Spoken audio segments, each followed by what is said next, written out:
session of the Social Justice in the City workshop. Thank you everyone for being here. I'm Don Mitchell. My only job is to keep them on time. So it'll be very brief introductions. I will just say this is Stefan KIPFER from York University, and as you can see, it's titled slightly different than in the program. Empire, City, and Revolution, Learning from Neal Smiths. So take it away. Well, thank you very much, Don. Thanks a lot to Wishing and the organizers for accepting me to Hong Kong. It's a great pleasure indeed. Now, the original title of the call for the conference convinced me to say a few words about Neal Smith. And I should say that I know his work reasonably well, but by no means as well as many of you, and certainly not as well as Don Mitchell, our chair for the first session. So I'm going to be selective.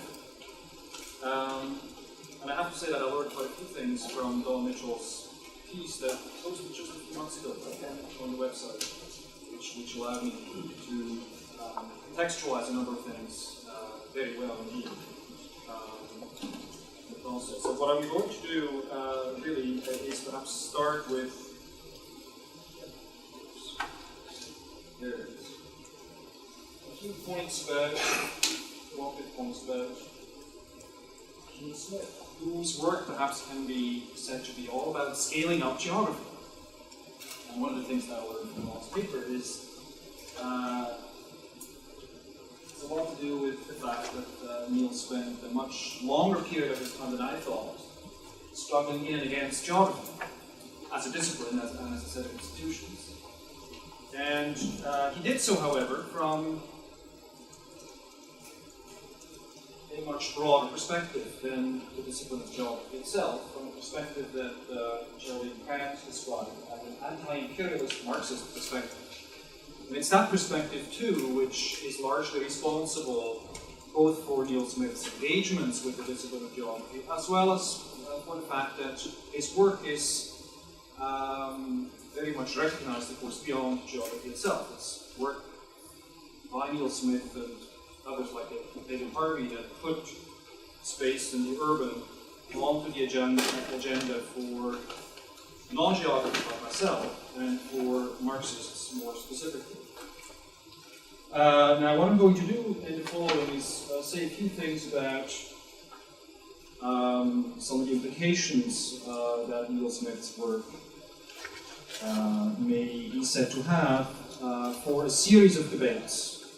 Debates on empire, debates on revolution, and debates about the right to the city.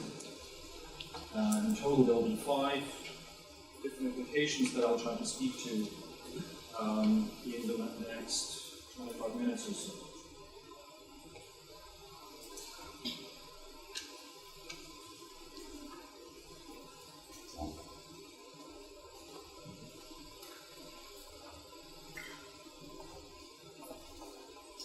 Begin with what can be described as Neal Smith's most important piece of work, arguably, his book on uneven development, which is a book about the dialectic of spatial differentiation and equalization and capitalism.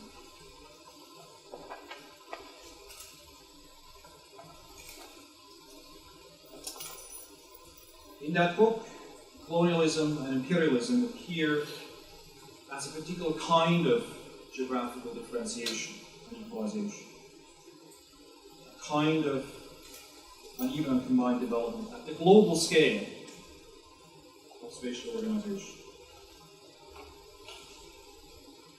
And because Neal Smith deals with colonialism and imperialism as moments in a broader theater of an uneven development, is necessarily led to a position of being critical of static, absolute conceptions of state, space, and territory. A critique notably applies to theories of dependency, certain kinds of theories of imperialism, the nostrums of international relations theory, realism and idealism, as well as more particular kinds of interventions, such as Blaut's critique of Eurocentrism, which, as forceful as it is, takes on board a series of pitfalls of Eurocentrism itself. Now, one of the things that also follows from Neal Smith's treatment of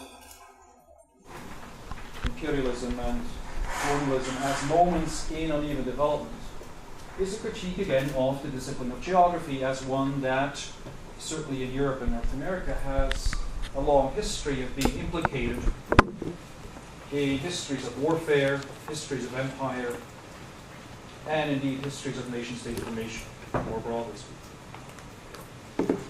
Here is what Neal Smith says in the introduction to Smith and Godlewska in 1994. Geography's colonial encounter is only beginning to be re-evaluated critically, but it is already clear that the very formation and institutionalization of the discipline was intricately bound up with imperialism.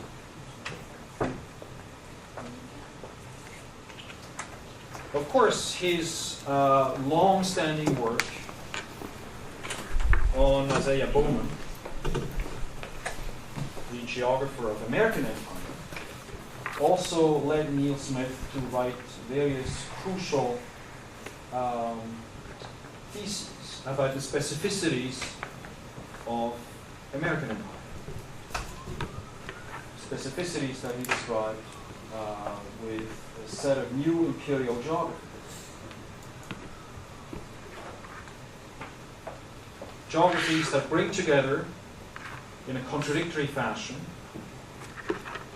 nationalism and internationalism, a sense of global destiny as well as a recurrent sense of isolationism in the American context. Most importantly, perhaps, is Neal Smith's take on the informality of American empire as a particular kind of imperial organization of uneven development. As he says, a strategic recalibration of geography with economics. A particular way of organizing territorially global flows and a transnational expansion of capitalism at a worldwide scale.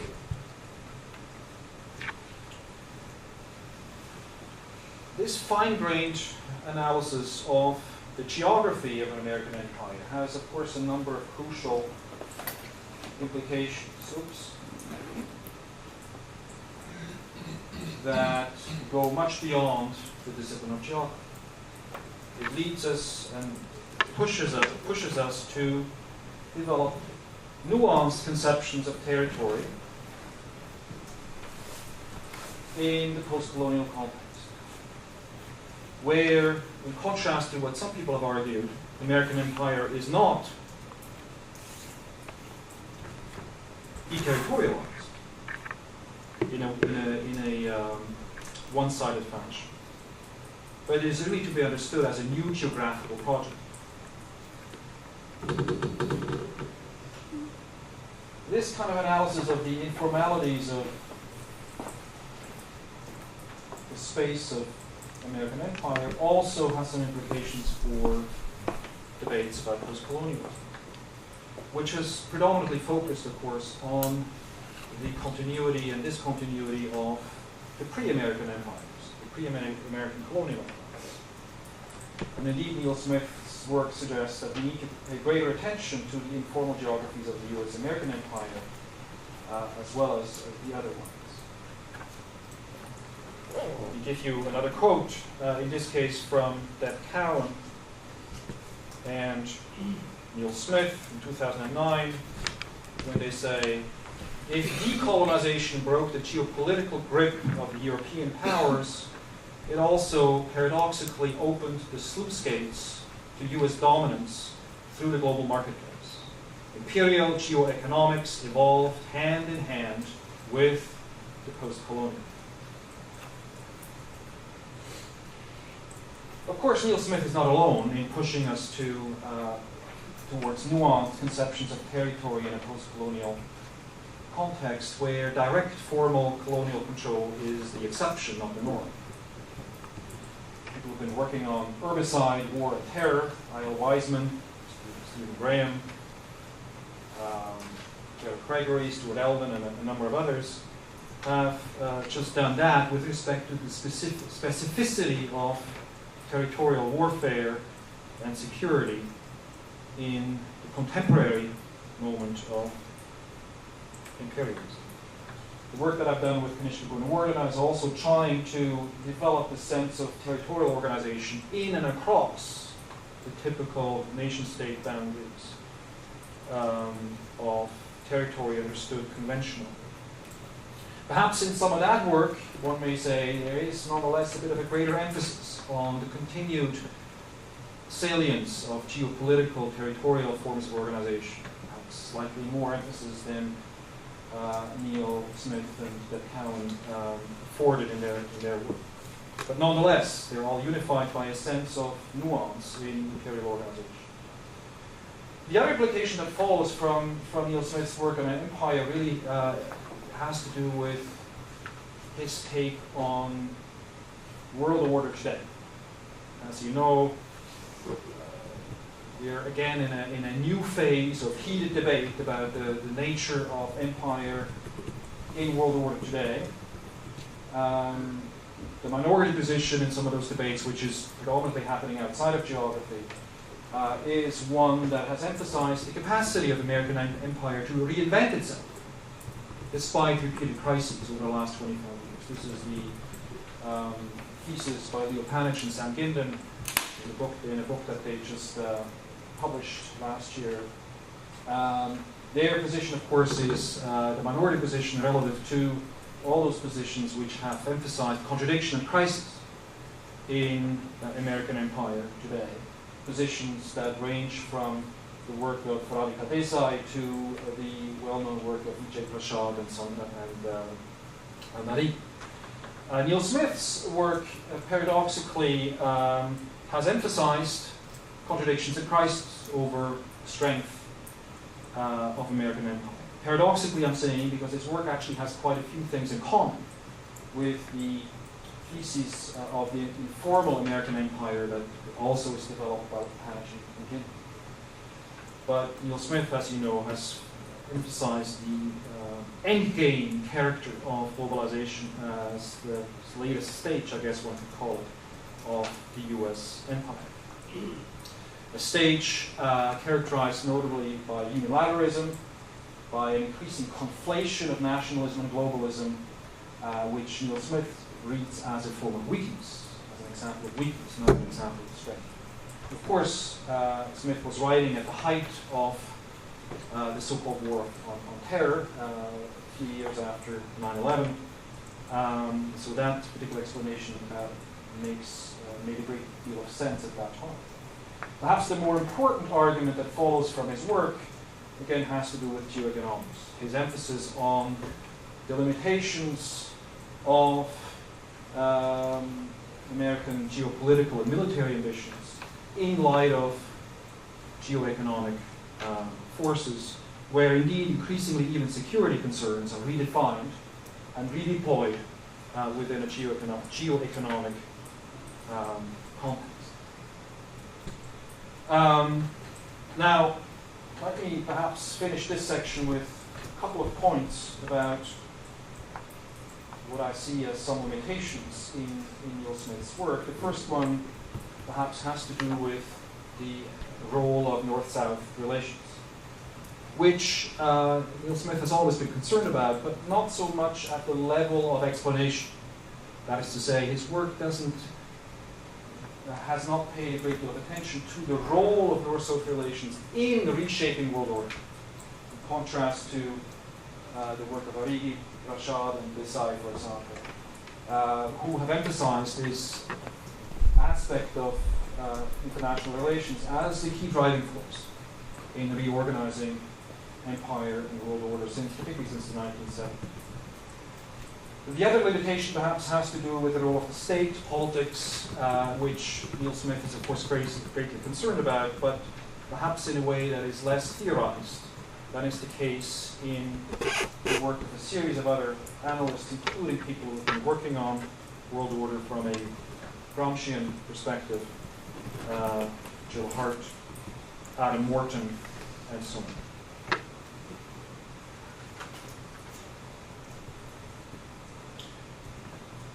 Revolution,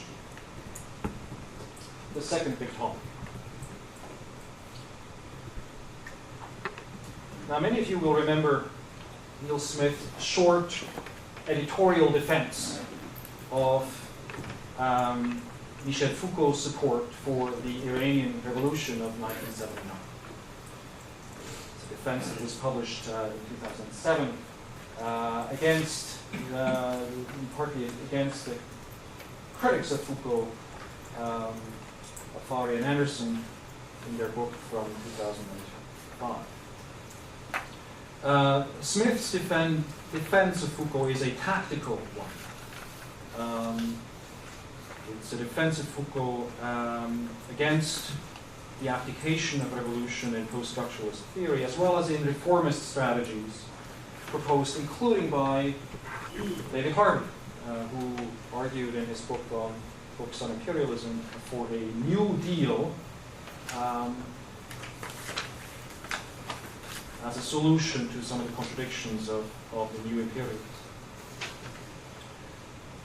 In this light, Neal Smith mobilized Foucault, despite the fact that he didn't share his theoretical framework. His defense of Foucault is rooted in a classical commitment to revolution, not in Foucault's specific writings about ethics and politics. Here's what he says in this piece, Neal Smith, in critique of Foucault. A politics without strategy is inconceivable, and a theoretical ethics that holds itself separate from politics is in the end to be a spectator more than a Gramscian participant in a world historic transformation. So Neal Smith mobilizes Foucault for tactical reasons, even though his own conception of revolution really goes back to the classic concerns of revolution as something that should be discussed with respect to political strategy, party organization, and state politics.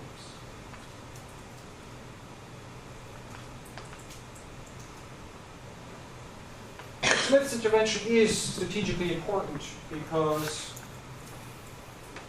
it suggests that revolutions still today also need to be made. They don't just happen, they don't fall from the sky, and they're not entirely surprises. Although the surprise element of revolution is, of course, crucial. I'm making reference here to Bayat's now increasingly influential work, who for a long time, up to the point of the uprisings in North Africa and the Middle East, emphasized above all the surprise element in revolution, the element that cannot be planned and certainly not schemed in any rationalist kind of way. In that context, I think Neal Smith's emphasis on the strategic agency as one element in the revolutionary change remains to be very important. What is less, perhaps, clear in Neal Smith's work is the meaning of anti-imperial revolution. Of course, Neal Smith, living in the US, growing up in Scotland, was always concerned with empire, but more as a critic than as someone who is in a capacity to actually organize anti-imperialism in the global south. So it's not surprising that perhaps some of the specificities of writing on anti-imperial revolution in his work is limited. And it's also not surprising because many people who have continued working on this topic are also less than certain about the meanings of anti-imperial revolution today. I'm quoting here the work of Vijay Prashad, who has reminded us of some of the difficulties of conceptualizing anti-imperial revolution today in a context where what he called the Third World Project is no longer with us in any unified way.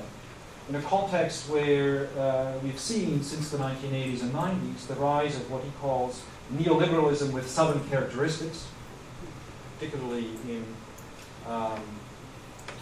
parts of Africa, parts of Latin America and Eastern Asia, as well as arguably in India. And in a context, therefore, where popular alternatives, which may be an inspiration for an anti-imperial alternative to U.S. empire today, are restricted to certain periods, certain regions of world politics, notably the ones in Latin America and sections of South Asia.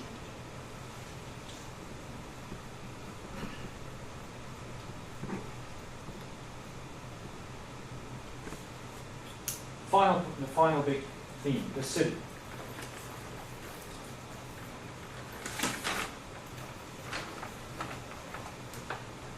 As I indicated earlier, there's no doubt that without the work of Neal Smith and David Harvey, many people beyond geography would be in a much weaker position to appreciate the broader significance of urban questions in politics and political economy. In the Harvey tradition, of course, urban questions are appreciated and articulated in a complex way, through a dialectical conception of the city as a form of fixity, as a thing-like constellation of practices, and a series of processes, urbanization. And that, of course, is also true for Neal Smith. At one level, Smith devoted a lot of time trying to think of the urban questions from a scalar perspective, looking at urban issues as from a point of looking at urban questions as a scalar bounded question that ends up fixing social differences. This is what he did when he defined the urban scale as the daily sphere of the labor market organized by land rent. And this is also the case when he talked about gentrification as a form of uneven development at the urban scale, in distinction to processes of uneven development at other scales. Of course, Neal Smith never ceased to emphasize the broader linkages between urban questions and others. Connections related to investment and real estate,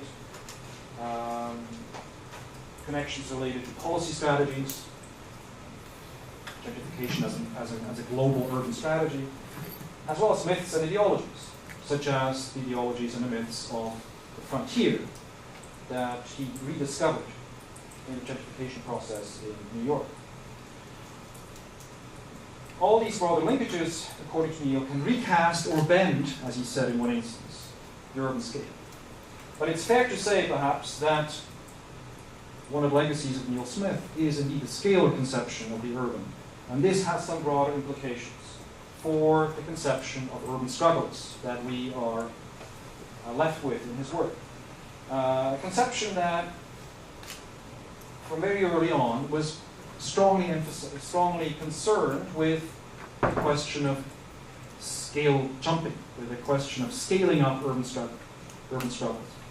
This, of course, is very much the case in his work on the Lower East Side, where his analysis of the anti-gentrification struggles in the Lower East Side was always related to the hope that these struggles would spill over into equivalent struggles in other boroughs in New York City, as well as perhaps into struggles beyond New York more generally.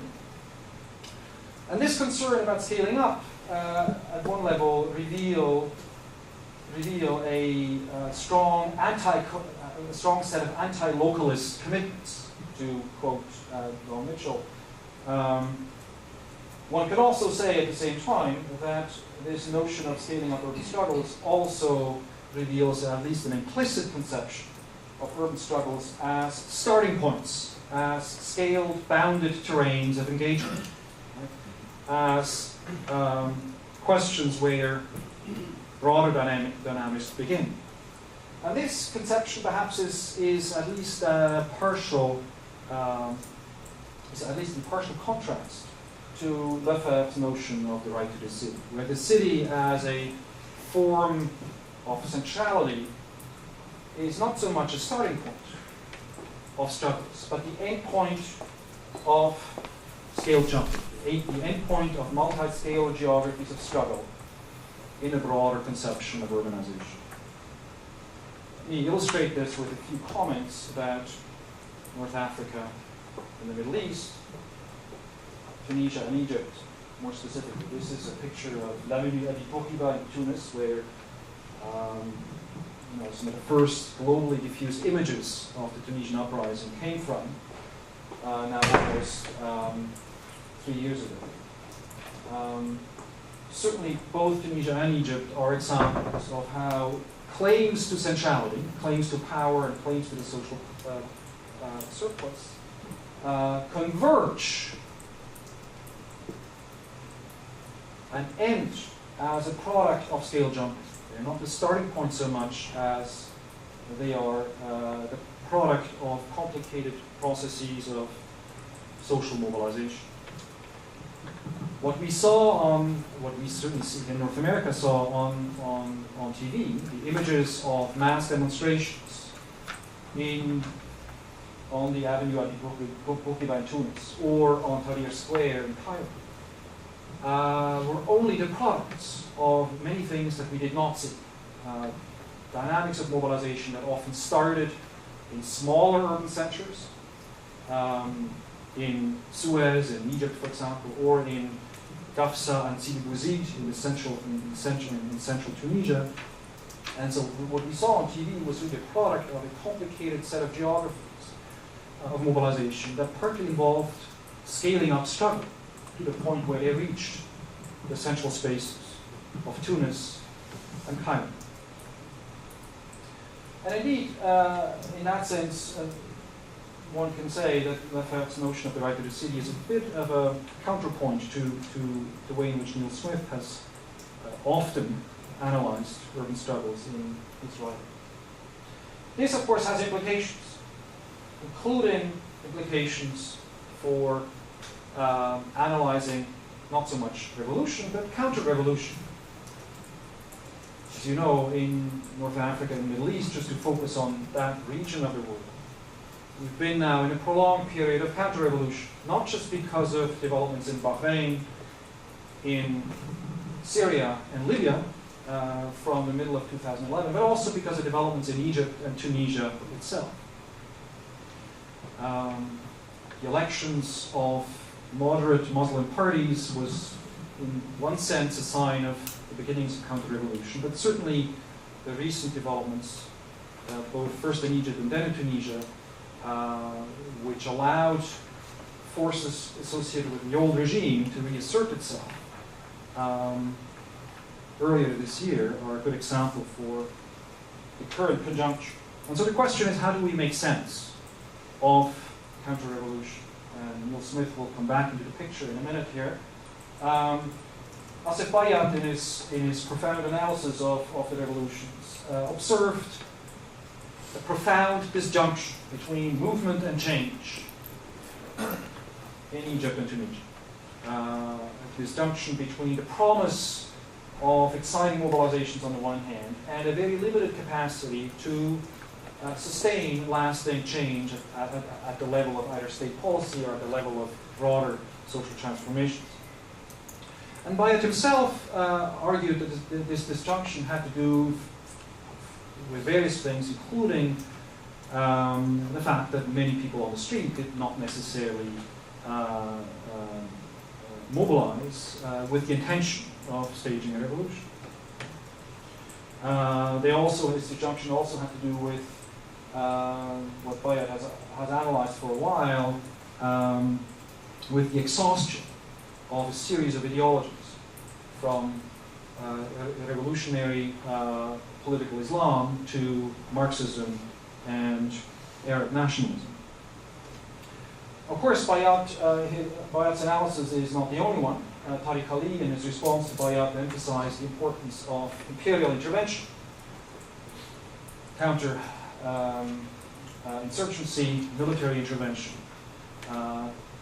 not only in the region, but also in Tunisia and Egypt.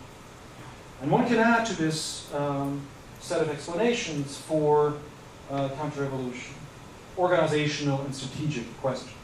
A certain organizational and strategic weakness in movements in both Egypt and Tunisia. Weaknesses that certainly explained in part why the electoral success seemed to have little to do. The success of the elections by the Muslim Brotherhood and in Egypt and in Nada in Tunisia seemed to have little to do with the dynamics of the mobilizations themselves. So the parties who actually won the elections benefited from movements that were not their own. The organizational and strategic limitations in both cases also help explain the relative ease by which forces of the old regime managed to instrumentalize a resurgence of movements against political Islam, against the political Islamic governments, first in Egypt and now, as we speak, in Tunisia. Of course, this last analysis by Tariq Ali, and as well as a colleague of mine, Sadri Khiari from Tunisia, in a sense vindicates Neal Smith's analysis. His emphasis on precisely strategic considerations in the revolutionary struggle. It reminds us also of certain analyses of May 1968, such as the ones developed by André Gortz in 1968, a few months after the failure of the movements in 1968, which, as we know, ended up being associated retrospectively with Lefebvre's notion of the right to decision. And certainly, this analysis does again underline the salience of organization, leadership, and the art of translating political dynamics from everyday life into political organization, to speak with Gramsci. So let me finish with a few words. Neal Smith's work as a whole is, of course, a powerful contribution to critique of political economy, as he saw it mediated by the production of space, scale, and nature. And indeed, his work, which I've only looked at in very selective ways, continues to be a fruitful access point to think about empire, world order, and revolution today. Limitations, of course, in his work shouldn't be forgotten, even though they're perhaps not as important as the promises in his work. Limitations that have to do with Neal Smith's scalar conception of the urban, that have to do with his emphasis on discontinuity, not continuity, between colonial and post-colonial empires.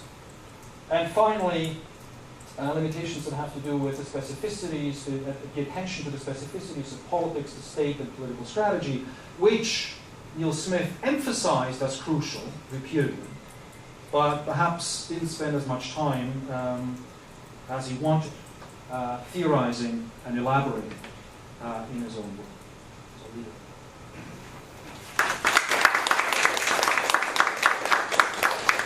Great, we have 9 or 10 minutes for questions, comments, critiques.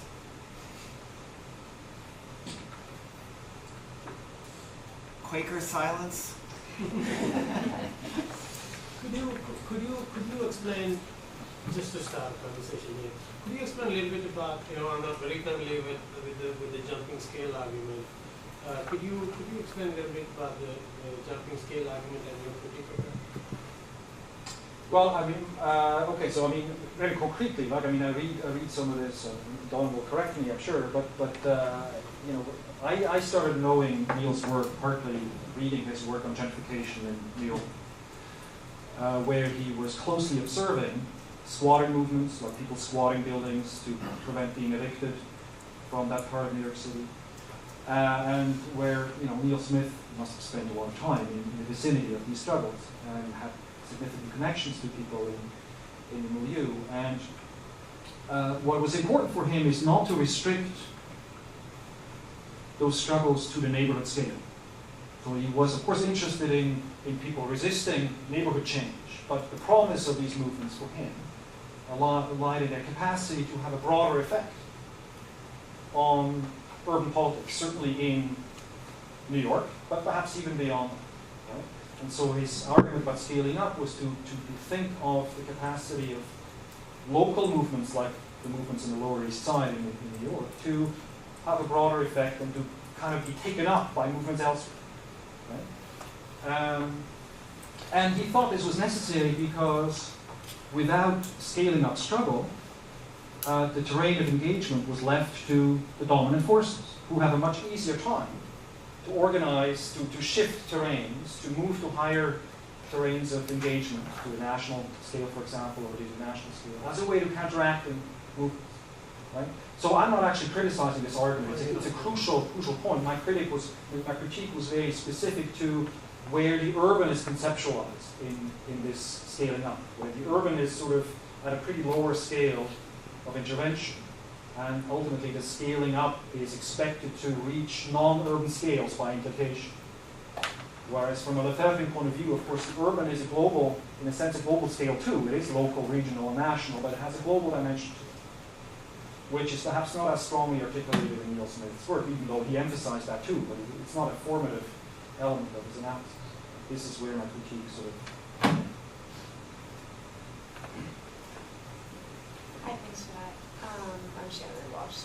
I was curious if you could speak more to, you sort of said quite quickly that, for example, the movements that we end up appearing on the squares in Tunisia or in Egypt actually had their genesis perhaps in smaller scales, even perhaps around dinner tables or, in other localities. Could you speak a bit more to like how you understand that kind of shifting scale? Because you kind of glided over it quite quickly, but that maybe has some implication for... Yeah, so that example is in a sense an example of scale jumping, right? So let me talk a bit about the Tunisian case, which I know a bit more than the Egyptian one. Tunisia urbanized very unevenly.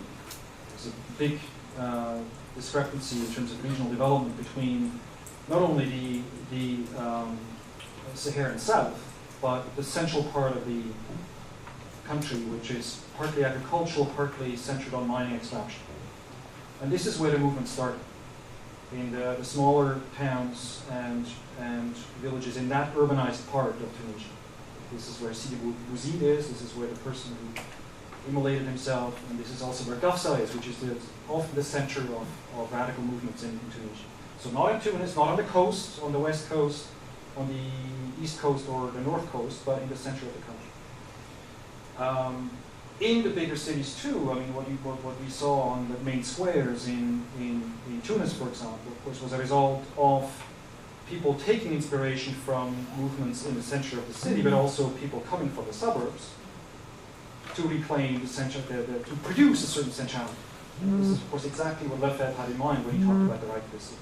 A convergence of movements, in that sense, scaling up, but creating the city, in a sense, in their convergence of struggle. So this is a form of scaling up, but it is precisely an urban struggle that doesn't lose its urban character.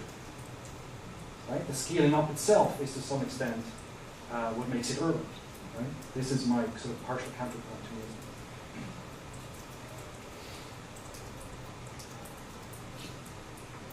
it. Given that, can you say a little bit more about what you mean by the limits to the right to the city? Right. Where you ended. Yeah, so maybe I should quickly go back to that part there. So just to contextualize this a bit, I mean, the right to the city was written just before May 1968 in France. The biggest proto-revolutionary movement in Europe and North America in the second half of the 20th century. Now, my reading of Lefebvre's notion of the right to the city is that it is a kind of a new theory of the revolution. Because what it tries to do is precisely to think of the ways in which popular mobilizations, different kinds of popular mobilizations, connect and converge and transform each other in the process of mobilization. And mobilization has, according to Lefebvre, a strong spatial dimension, claim to centrality that is expressed in movements converging on the left bank in Paris, for example, even though those movements didn't start there, they started in the suburbs of Paris. Now, one of the things that is not present in Lefebvre is the organizational element of it. Right? I mean, Lefebvre was a card-carrying communist until 1958, and then again in the 1980s. So, of course, he was essentially concerned with organization, but in his writings on the right of the city, the question of leadership, the question of organization, the question of party form is absent, more or less absent. It's not the definitive aspect of it. And so that's where André Gortz's argument, for example, was written right after 1968, is crucial because Gortz, like Ali and Bayat today, emphasized the organizational strategic limitation of May 1968 and what they had to do with the ultimate failure of May 1968 to indeed become proper revolutions, not just mass uprisings with a significant effect on reform. Now, Gortz didn't talk about the right of the city in his piece, but sort of by extension, using Gortz's argument to suggest that there are some limitations in, of course, strong limitations in Lefebvre's work that have precisely to do with his lack of attention to the strategic organizational dynamics of movements as they claim this city as central. Yeah, quickly. I mean, you were talking about jumping scales and kind of like, you know, the movements becoming getting to a larger scale. For me, I mean, it sounds more like you are thinking of a national scale, where the power is. You know, like, I mean, in a sense, kind of like, you know, like, is that because since you're referring to 1968 and Lefebvre's work, 1968, if you take another discourse, world systems discourse, capitalism is a world system, and 1848 and 1968 were two big world revolutions that changed the world, and regardless of whether some structures remain. But do you stop at the state level, or how do you address the world revolution in this particular case? Yeah, no, I actually totally agree with in that sense with the world systemic reading of 1968 as a kind of a moment in a global constellation of revolution. And Lefebvre actually wrote about it too, although in a different place than in the right history. Right? He had this sense of 68 being part of this global constellation of revolt that connected different popular neighborhoods and spaces across the world in effect, not in organizational practice, but in effect. So I would totally agree. I mean, I didn't say anything about the national question, and perhaps it's something we can talk about. I mean, I'm a bit agnostic the way in which perhaps also Neal Smith was about it. I do think that the national question matters more than perhaps we thought at the heyday of the globalization debates in Europe and North America. So I do think it's strategically important, but only as a moment in a broader perspective, right? So I would certainly not restrict my arguments only to the national scale. Great. Thank you, Stefan.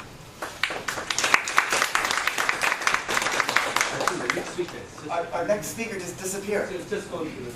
Yeah. But I can't get in. Maybe we can help her get set up on this while we're waiting. Or you can take the third speaker.